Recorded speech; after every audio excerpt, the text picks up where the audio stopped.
Hello everybody, welcome back for another video. Hope you're all doing well and that you are all having a great day to start things off. For those who don't know, I'm sorry to break the news to you early this morning or this afternoon, whenever you might be listening to this, but the price of Bitcoin continues to fall. Right before making this video, rather at the time of me making this video, Bitcoin was just below the $10,000 mark, and a lot of analysts were saying or expecting or predicting that if Bitcoin did indeed fall below 9,600 or 9,500, that we could be retesting the $8,800 mark once again.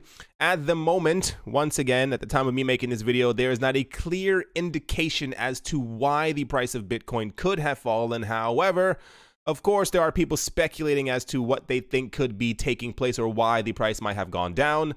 So I'm going to go from, in my opinion, the least likely to most likely why this actually ended up happening. It says President Trump's sudden emergence as a Bitcoin and crypto critic is having a major impact on the price of Bitcoin, according to a senior market analyst at Owanda Corp. Alfonso Esparza told Bloomberg that he believes Trump's stance on the crypto market and Facebook's Libra has brought Bitcoin bears back to life. He said, Bitcoin continues to trade lower as comments from President Trump put downward pressure on the cryptocurrency. It could fall further to $8,000, giving back all the gains made in June. A crypto analyst known as Dave the Wave told followers on Twitter that after hitting a bottom of around 3,150 earlier this year, Bitcoin is now facing a potential change in momentum that could last the rest of 2019. He said, a lower low and under 10K could very well see a major trend change, 6 months spiking, possibly the rest of the year correcting. But on the positive side, the bottom looks in support, growth curve, mean curve, medium, and long-term averages, end quote. So, for those of you who were not here, I mean, if you didn't hear about this, you were probably the only human on earth who did not have internet or just didn't have a phone in your hand. A couple of days ago, the president of the United States announced that he was negative on the cryptocurrency space, more so on Bitcoin and on Libra. A lot of people, I was listening to podcasts where people were analyzing things that he was saying, and okay, I don't know how people do it. I really don't know how people do it. I heard everything from across multiple platforms. His stance was bullish for XRP. His stance was bullish for Bitcoin. He actually doesn't hate Bitcoin, that he's actually buying some. He actually doesn't hate Libra. He's actually working with Facebook. I heard just about every single coin was kind of thrown in there. I saw people talking about that. Well, this is bullish for Cardano. I think everyone warps things in their minds how they kind of want to see them. After Trump made this announcement, or rather he tweeted and said that this was going on, the price of Bitcoin and the wider cryptocurrency market actually went up for at least 18, 19 hours because a lot of people thought that this was a very bullish move, simply because we had not seen a majorer world leader kind of come forward and give a negative stance on cryptocurrencies. And it was actually fairly positive for the cryptocurrency space, because at that moment, regardless of if he had said something good or bad about Bitcoin or cryptocurrencies, his tweet made it out to millions and millions of people around the world, potentially even other people who had no idea what Bitcoin was, hadn't heard about Bitcoin in a very long time, and were finally able to see, oh wow, Bitcoin has actually gone up by around $9,000 since I last saw it on the news. This seems the most unlikely to me. I feel like with a major world leader who a lot of people are paying attention to, sending out a tweet, and over the course of 18 hours, the price was actually going up, I feel like this wouldn't be the most negative thing in the entire world. We have seen other world leaders before talking negatively about Bitcoin and cryptocurrencies. It usually had a minimal effect, if no effect at all, on the prices, and prices usually continue to go up. The cryptocurrency market space does not let negative news grab hold of it for a very long amount of time, so this is why this one seems the most unlikely. I'm still shocked, and I mean really shocked, that a lot of people for some reason think that the cryptocurrency market, even after the cryptocurrency market and the Bitcoin price has gone from 3,200 to 14,000 this year, that people still think that there's nothing happening in the cryptocurrency space, or that the price of Bitcoin and the wider cryptocurrency market can continue to go lower. Once again, That's not me talking down to or negatively about any other person who may be a technical analyzer of the cryptocurrency market. It's more so like with the constant fundamentals, the constant news that we have about Bitcoin and cryptocurrencies, the other things that we know that are launching this month or next month or going to be launching sometime this year, stands in my opinion that Bitcoin should not be anywhere under 10,000, or anyone calling for an under 10,000 Bitcoin. They sound kind of ridiculous at this point, especially when we know about all the world events that are happening. Like, we had news the other day that the US is running out of money. If that doesn't make you bullish on Bitcoin, you're probably just negative on the wider cryptocurrency market as a whole. Or there's still a lot of people, and I wish they would just go hibernate until next year, who still think that Bitcoin's price won't move until the reward gets cut in half. And even then, there's certain people who are like, yeah, Bitcoin will maybe hit $20,000 after that happens. And I'm like, what planet are you living on where Bitcoin hasn't been completely dominating everything? It's the 8th largest currency in the entire world, and you still think that Bitcoin is going to go back down. Anyway, so that's the first thing. This is what I myself deem as the most unlikely thing that could have affected or is causing Bitcoin's price to go down. The second thing that we had a couple of days ago is that $32 million were stolen from a cryptocurrency exchange in Tokyo. Yes, still not as much. They're probably on the same exact level as this one over here. What we've seen before, multiple times before in the past, is that the cryptocurrency prices tend to react negatively when a cryptocurrency exchange gets hacked. But even then, there's never that big of an effect, especially even if it's a major exchange. Even if Binance, when it happened to Binance, we had about a good 1 or 2 days of negative movements, and then the wider market was like, okay, we're over it, and things kind of get moving once again. There are far too many hacks happening, and I've been listening to people discuss why they think there have been an uptick in hacks. And one of the main things that I think that no one really touched on except for one podcast is the one side is that obviously people want money. People like money. There are people who are going to try and get money other ways that may not be legal, and therefore this is their way of trying to acquire this money, because realistically, you know, $32 million is an enormous amount of money that can get you through life. What we've seen before in the past is that we've even had $500 million hacks, $150 million hacks. So this doesn't seem as strong as we could have seen before. The other side of hacking, and keep this in the back of your mind, this has nothing to do with conspiracy theories or tinfoil hats. It's more like the times that we're living in, it seems more likely every single day that this is actually happening. I would not be shocked, or rather, I'm fairly certain that a number of hacks around the world have probably been initiated, propagated, instigated, started by countries around the world. You may have noticed we don't have a lot of countries who see the cryptocurrency space in a very positive light. I think it would be foolish to simply think that it's about a good 3 people sitting in a room with hoodies on and you know, lights off, tapping away at the computer frantically, trying to figure out how to get $32 million. And it seems a lot more likely, especially because we've seen notifications before that the people from North Korea have also been hacking other cryptocurrency exchanges in South Korea. It seems far more likely that any major countries, we know, first of all, we know that countries, governments usually aren't that nice. So it seems a lot more realistic in my mind with the constant frequency of the hacks that we've been having around the world, that governments are probably either trying to find an easy way to acquire cryptocurrencies themselves, or trying to push down the wider market by showing just how unsafe the cryptocurrency space is because of all the hacks. We never used to have this many hacks. We didn't even have this many hacks when Bitcoin was pushing towards $20,000. I know that the cryptocurrency space has garnered wider attention, or that there are more people within the cryptocurrency space and more people who are trying to make profits from the cryptocurrency space.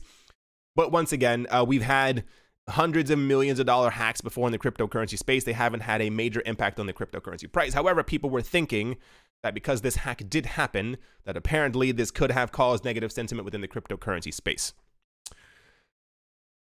However, getting to the more likely reasons why this might have happened, stablecoin operator Tether accidentally minted and subsequently burned 5 billion with a B Tether tokens. Whale Alert tweeted on the 13th of July. Whale Alert, a Twitter account dedicated to reporting large cryptocurrency transactions, noted that 50 million USDT tokens were transferred from cryptocurrency exchange Poloniex to the Tether treasury via the Omni protocol on the Bitcoin blockchain.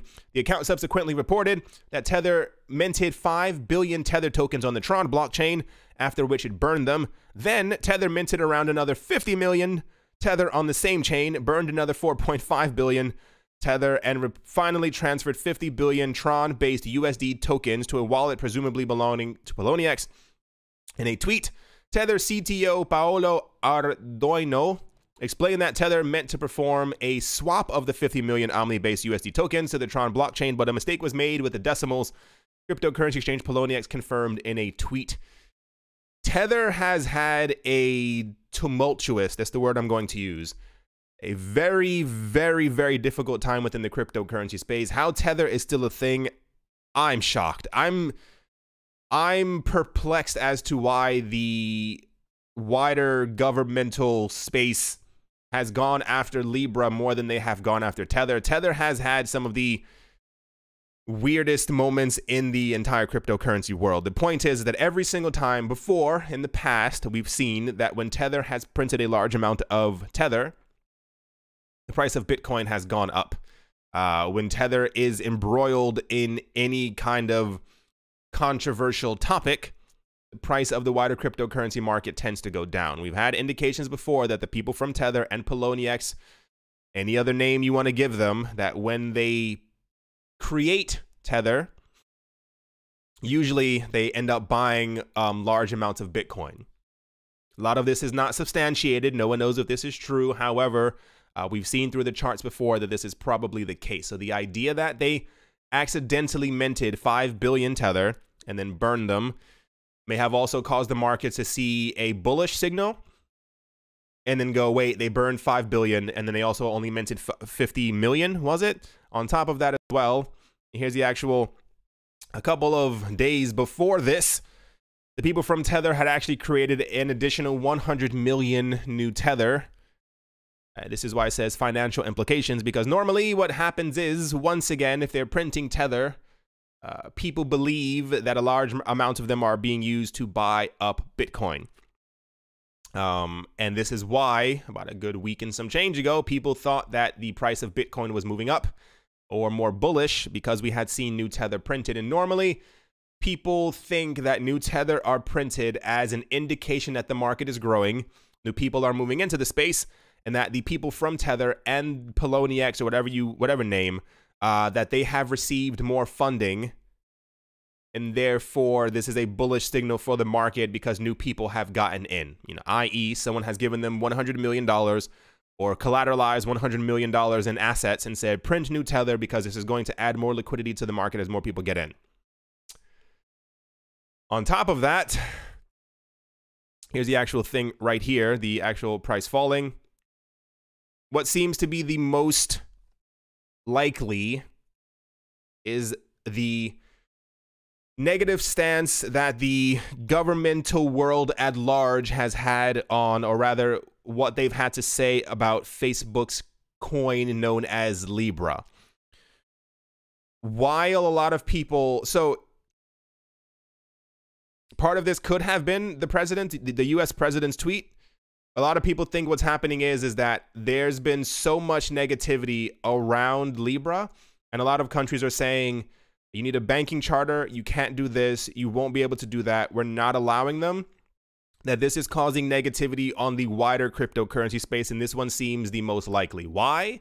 It's because a couple of days, a day after Facebook announced their coin, the price of Bitcoin in the wider cryptocurrency market started to go up, because the idea was that Facebook's new coin would increase adoption and knowledge and just general know about the cryptocurrency space, i.e., billions of people who had never had access to or heard about Bitcoin, billions of people who had thought about buying Bitcoin, had heard about Bitcoin in the news, had read the word Bitcoin in the newspaper, would now have access to cryptocurrencies. They would know more about the cryptocurrency space, and therefore this was bullish overall for the cryptocurrency market.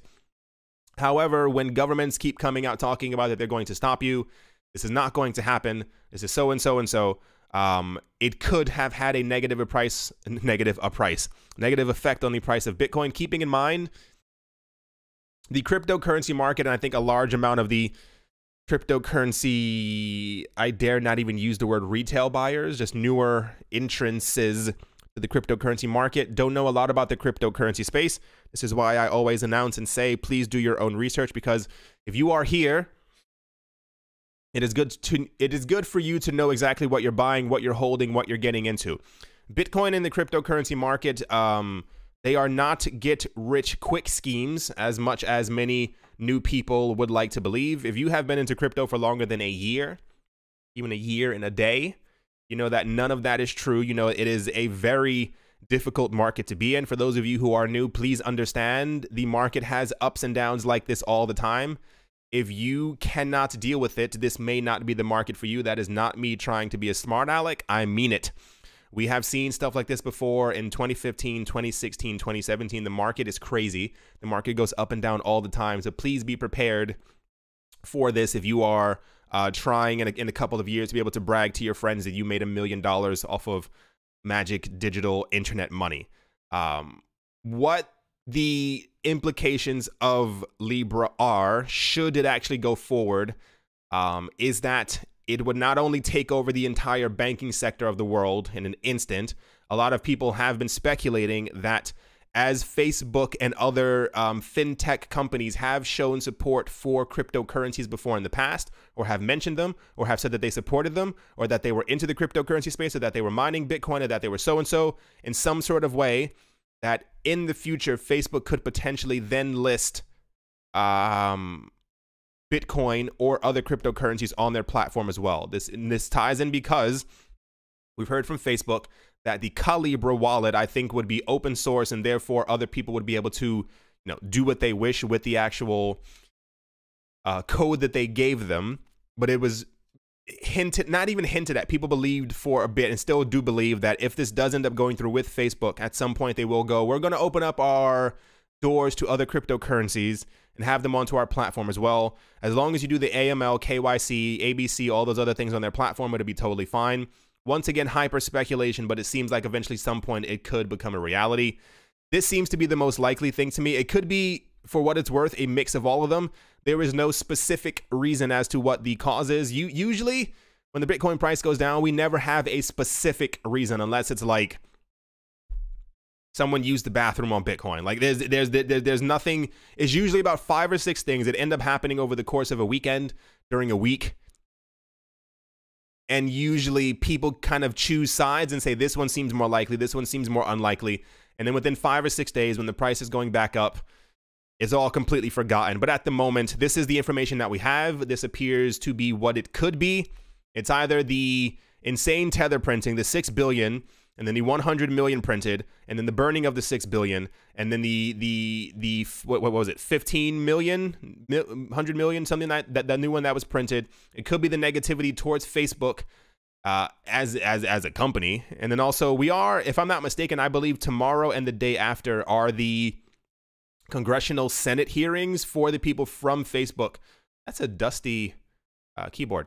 To talk about exactly what they're doing, how this is going to work. And I guess it could be the pre-negativity stance on what first of all, I assume there won't be any major fireworks when this is happening, i.e. during the discussions, but I have a feeling the US is not going to be changing their stance anytime soon. The US is very afraid, for those who didn't know that all of this is happening. There are multiple things that are going to rival the US dollar. For some reason, the people in the comment section were telling me that the US dollar is going to be around forever. I don't know what planet you're living on, but I want you to acquire around $25 trillion worth of debt and tell me exactly when you can pay that off. It's impossible. Things don't last forever. Never. You open up a history book, we see that things go on. They're great. They have extended periods of wonderfulness, and then things kind of correct themselves. This is the nicest way of saying that. So at the moment, no one knows exactly what it is. I think the president's tweet is probably the most unlikely, but could have had a bit of a meaning for it. Anyway, this is what we have right now, and let us move on. The founder of Ripple-backed XRP Labs is cautioning traders who think the company's XRP-based app called Zoom will have an immediate effect on or impact on the price of the digital asset. In a series of tweets, Vitsavind says that the app will have a slow rollout and its potential impact will be gradual. He says, yes, I do believe that what we are building is going to be one of the many things that potentially helps grow the ecosystem, utility, use cases, etc. But people expect Zoom to do something for the price, like immediately, a big bang. When it comes to Zoom, I can assure you that there will not be a big bang. People will install, set up, try, and keep on holding. Meanwhile, we will work on updates, licenses, and development, and recipient and partner implementation. So there are actually places to pay using Zoom. I like this. I like that he said this. I've seen an enormous amount of, and not even just for XRP, but since we're on the XRP topic, let's move on to XRP. I hold XRP. I like Ripple. I like XRP. I like what they're doing. I think they have a great amount of potential for the future. However, I've seen an enormous amount of people over the last couple of months believing that anything that Ripple does, or any time that XRP is integrated into something, that XRP is going to skyrocket in price. This is probably not going to happen. We've seen what has happened before with the price of XRP. It tends to do a slow roll to the side, and then there is a gradual move up. But the amount of people out there and channels out there that I keep seeing writing videos or talking about stuff, that Bitcoin is going to go down and that XRP is going to become the #1 asset overnight, it's getting a bit too much. So the fact that one of the main people in the XRP community also said this, I think it's good. Make sure everyone to keep a leveled head. This is a long-term game. None of this is going to happen overnight. Regardless of how high a price goes, regardless of how low a price goes, a lot of these coins, not all of them, but a lot of the coins are going to do very well in the future. Just pay attention to the infrastructure that is being built up, and eventually things will happen. But a lot of people, I've been seeing it a lot, and this is not, like I said, this is not only for XRP. I'm seeing people talking about this for Stellar, for Cardano, for Tron, every coin out there, even Litecoin to a certain extent because of the reward getting cut in half. But keep in mind that a lot of that hype is going to go away for Litecoin the day after the reward gets cut in half. And people are going to be like, well, I don't have to hold it anymore because, you know, it's been priced in, so let me sell it right now. Just always keep in mind, this is a very long-term game. I've been in crypto for 6.5 years, give or take, maybe a little bit more, and I plan on being in it for at least the next 20 or 30. But at that point, the crypto, you know, everything would be denominated in crypto. The point is, hold long-term. If you are in for short-term price movements, mega price movements where you can buy $100 and become a millionaire over the course of a week and a half, those days are seemingly long gone. So don't get your hopes up for dumping some money in and then being able to retire tomorrow. Just gonna say that. Next up, the Litecoin Foundation continues its unique efforts to raise funds and support the Litecoin ecosystem. The foundation has released a new t-shirt celebrating the upcoming Litecoin halving, which will cut the reward from 25 coins to 12.5 coins. And the shirt is a shirt with 2 dragons spitting fire, and it says the Halving 2019. Before this, the Litecoin team had a keychain, and then they also have Litecoin cufflinks. And what was the other thing they had? Did they have boots or like a pair of UGG boots or something? They're a very interesting team. I read an article that I don't have in this video, obviously, where they were talking about, and it's funny because me and whoever wrote that article are definitely seeing eye to eye.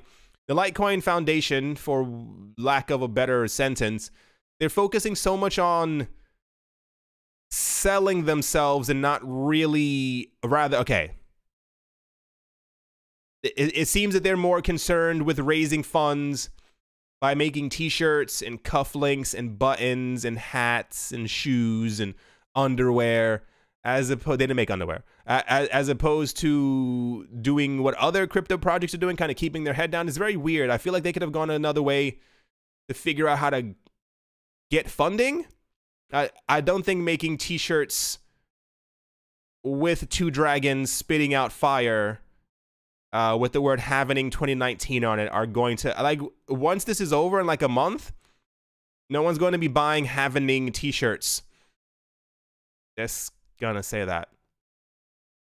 Next up, users should not, or rather users should stop, same thing, users should stop sending funds to my-wallet.org to store their Dash as a private key vulnerability has been discovered. Their vulnerability involves externally loaded JavaScript, which sends private keys to a remote server, a Reddit thread explains. This is the most usual type of attack against a crypto-based services used on a connected computer. Browser-based wallets can also be used to store online, but in this case, all users are warned to stay away from this storage solution. Dash has an additional online wallet known as Magnum Wallet, which has not reported a vulnerability. The coin is also available on both Trezor and Ledger and accessible through a multitude of other third-party wallets, Exodus, Jax, Coinomi, Abra, and others. The point is, don't put your money on my-wallet.org. First of all, there's never any news about Dash. I don't know a lot of people who hold Dash. I don't know if anyone out there holds Dash. If you are holding Dash or you have a friend who you know bought Dash in 2017, let them know just in case so their funds don't get stolen. It was more of like a warning piece, if nothing else. To kind of finish things off, institutional digital assets platform True Digital Holdings has announced plans to offer Bitcoin derivatives for U.S. investors. In a press release on Friday, the company said it's reached an agreement in principle to acquire designated contracts market DCM and swaps executive facility SEF registrations with the U.S. CFTC, the Commodities Futures Trading Commission, from a firm called TrueEX. The deal is pending approval from the CFTC, the firm said. If the bid is successful, the aim is to launch a fully regulated cryptocurrency derivatives exchange that will list True Digital's Bitcoin's physically deliverable swaps, which the firm states have been self-certified with the CFTC. Going forward, the company plans to add additional crypto derivatives. True Digital CEO Thomas Kin said, a True Digital owned and operated regulated exchange is the natural step. I'm not going to read that. Whatever. You get the point. They always just kind of pat themselves on the back like, yeah, we did it first. The point is, the U.S. does not have much access to any type of crypto derivatives. Nonetheless, a Bitcoin derivatives space that is exclusively for U.S. investors that has been approved, or part of it is pending approval from the CFTC, but they have been self-certified with the CFTC. We've been getting a lot of news like this over the last couple of weeks. I think it's kind of weird that it's all jumbled up together as opposed to kind of spread more out. Like every month, we kind of get one of these. We have still yet to hear word from the New York Stock Exchange or the NASDAQ, especially because the New York Stock Exchange was giving us updates every other day before from exactly what's going to happen. And I find this interesting because, not that it's nefarious, it's more so like there were a couple of firms who applied for things from the CFTC after the New York Stock Exchange, and they're all getting their licenses and they're all getting the thumbs up from the CFTC. And the people who probably have received them already are the New York Stock Exchange and the NASDAQ, but we have yet to hear about them in the news, which leads me to believe that they probably have their certifications and are probably just waiting to deliver the good news, or probably won't even deliver the good news. It will simply launch their infrastructure, products, packages, whatever you kind of want to call it, when they kind of feel like it. There was a fly under my phone. How did that even happen? To kind of finish things off, or rather, a very special thank you to my Patreon supporters: Mechanic, Anthony Charles, Nick Mangialavori, Arthur Yaku, Minting Coins, Jim Gardner, Jeremy the Photographer, Tom Sucks at Basketball, and Sam Skips Leg Day, Paxis, Vlad the Impaler, Vlad the Impaler. You think I would know that one the best by now. Cody, RF Dusty, Richie Rich III, Nick Kanaya, Setsuna, Nicholas, One Earth, One Peace, One Love, Crypto Artist, Cold D3D, Clara T. Snowden, Jeffrey Ramsey, Amy Starsheen, Yasha Hadadi, Rai, singer-songwriter Mike Savitz, Carl Birchenoff, Mohair Maroney, Crypto Joe Wise, Night Owl, Jared Schneider, L. Doug, Brady Niels, Crypto Beer Shipmate, Adobo, My Keto Kitchen, Triple M and J, Janae Francis, Master Ventures in Thailand, and Professor Wally from Gun Bot University. At the moment, for those of you who are not looking at the screen, continue driving. I will tell you what's happening. Everything's red. It's kind of the nicest way of saying it. Bitcoin is currently down 8%, 8.48% to be more accurate. It's sitting at $10,270. Apparently, people were saying that, I didn't see it, but that Bitcoin's price had gone down to like 9,400, 500, 600, somewhere around there. We're over 10,000 again. It looks like a little uptick, and the price could be going up, but who knows what's going to happen to the market. It appears, or rather, We'll see what happens by mid-afternoon once people in the States have fully woken up. It's usually a good indication if people are going to be buying or panic selling after this has happened, because this is all happening as people were sleeping. Ethereum has been hit very hard. It is currently down by almost 16%. Even the Satoshi price is down by almost 8%. Not doing very well. The Satoshi price of XRP is also up. Kind of surprising, because only Tether and XRP are up Satoshi-wise. Kind of weird. The other big hit right now is Bcash, down 16%, and SV, which is down 20%. First of all, SV shouldn't even be in the top 30 coins, so I'm surprised that there's any movement on this coin at all. Tron down 13, Stellar almost down 11. Yeah, a lot of coins are taking a very big hit. When Bitcoin goes down, a lot of other coins suffer greatly. It's very, very interesting to see. Anyway, despite all the negative news, I hope you all enjoyed. Hope that you all are having a great day, a great morning, a great afternoon, a great evening, wherever you are, wherever you might be. I do hope it's absolutely fantastic. A lot of people were announcing, and here's the kicker. We're announcing last week. I'm so tired of Bitcoin's price going up. I wish Bitcoin would go back down so I have an opportunity to buy some more. This might be your chance. I don't know if it was all the negative chanting at once, but you did it. Bitcoin's prices, the wider cryptocurrency space is down. So if you are an altcoin person, this may be your chance. I do caution once again that not every altcoin is going to have a fantastic shoot up in price when the market starts moving up again, but that's how things go. Thank you all once again for watching and or listening, and I will most certainly be talking to you all soon. See you.